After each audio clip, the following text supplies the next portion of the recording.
Hello and welcome to another episode of Fertility Frontier from Her Helping Habit, where we discuss egg donation, surrogacy, infertility, and a whole host of other subjects under the scope. Today, we are delving into the world of donor conception and how to have meaningful conversations with your kids about it. As it's a sensitive topic, we understand that it's quite challenging for both parents and the kids. But it's essential to build the trust, understanding, and a strong sense of identity in your children. I'm your host, Shruti, and joining me today is Katie, the founder and creator of Her Helping Habit. Welcome, Katie. Thanks for having me, Shruti. Donor conception is such an important topic, and I'm so glad that we have the chance to discuss it today. Of course, let's kick things off with an important question that many parents have on their minds. Donor parents often debate when and how to begin discussing donor conception with their kids. What are your thoughts on this, Katie?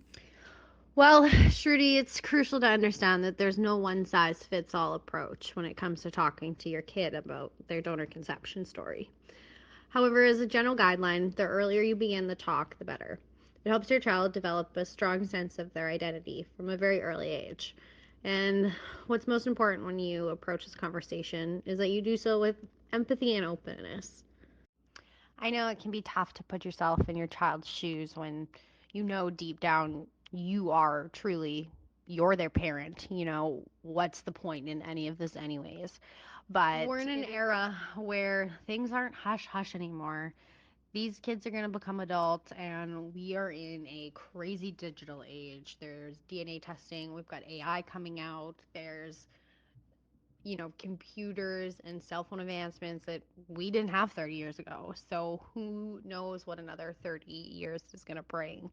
And it's just now that we're starting to learn as some of these kids have become adults that like their feelings, their perspectives, their opinions about anonymity. And it's very apparent that this community wants access to information. I think it would be very unfortunate for somebody to learn that their donor conceived from anybody other than their parent. I think you sharing this with you being open with your child and sharing how they came into this world, it just puts honesty at the forefront of your relationship. It also means that a true medical history, or lack thereof, can be given to doctors, making diagnosis and treatment of any medical conditions more accurate. It also removes any anxiety for the child about inheriting any disorders from their non genetic parent, if any. And it's also super important to acknowledge that this does not mean that the child or children are going to reject their non genetic parent. It's actually quite the opposite when people are open with their child. We're seeing just nothing but love. It's really quite beautiful. Whereas that shame and the secrecy is leading to a lot of negative and really traumatic feelings of betrayal. Empathy and openness. Wow, that's a great starting point.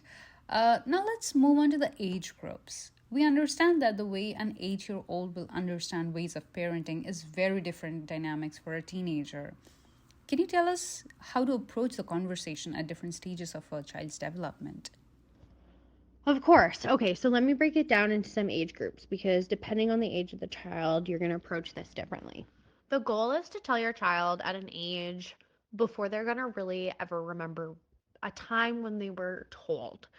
We often hear of people who are sat down 16, 18, 20, whatever age their parents decide they're mature enough. And often these are years where they're teenagers, there's hormones, they're just like pissed off at parents in general, okay? Not the best time. You're just giving them ammo. Number two, this is also a time when their identity is like already formed. So, best case scenario, the child is learning about their donor conception story at a time, like I said, before they really remember being told. It's just something that's always been a part of their story. So, when are you supposed to find that time? Well, everybody's different. There's some people who have found it easy to just share when they're an infant and they kind of just start talking to their child when they obviously aren't understanding anything, but it's comfortable for the parent to share and to get comfortable saying it out loud, talking to their child and kind of rehearsing that. So that's one option. And you can kind of like organically go with that and, continue to share that as your child grows. Okay. Or option two, what I recommend doing is when your child starts asking, hey, how are babies born? Like, how's that work? And typically, the traditional story to give is, mommy and daddy loved each other and then gave you. And what I would recommend in the donor conception scenario is to take that a step further and explain to your child, we needed an egg and we needed sperm to have you. And we needed to borrow one of those parts from somebody, a very special helper. And doing so gave us you. And I think that and sharing it in a way that is easy to understand, but is a story of love, gives that child a little bit of control. They can then take that narrative and, as their identity is being carved and created in this little world, they can go and lead and be in control of their story. Okay, so however you're going to want to do it, up to you. But the goal here is to tell a child, ideally, before the age of 8 to 11. Okay, and now this is a bit of a range because every child's different and you're going to know best as a parent. Okay, but it's between these ages that kids are starting to really wrap their idea around complex ideas. This is normal part of development happening. Okay, so this is when we recommend gently to go a step further in introducing that concept of donor conception a little bit more over in time, okay? And just keeping the lines of communication open and just being patient, okay? Patience is going to be your best friend here. It can be hard. I am so not good with patience personally.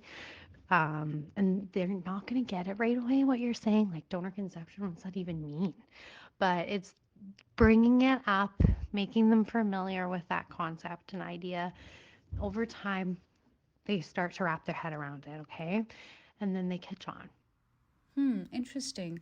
So now, how do we approach a preteen and a teenager for the same conversation? Okay, so moving on to the 11 to 13 age group, we want to keep these conversations going. Okay, that's key because you want to keep a safe, welcoming environment for your child to ask any of those burning questions that they have as they start to pop up. We don't want them to keep that inside and just let that kind of bottle up.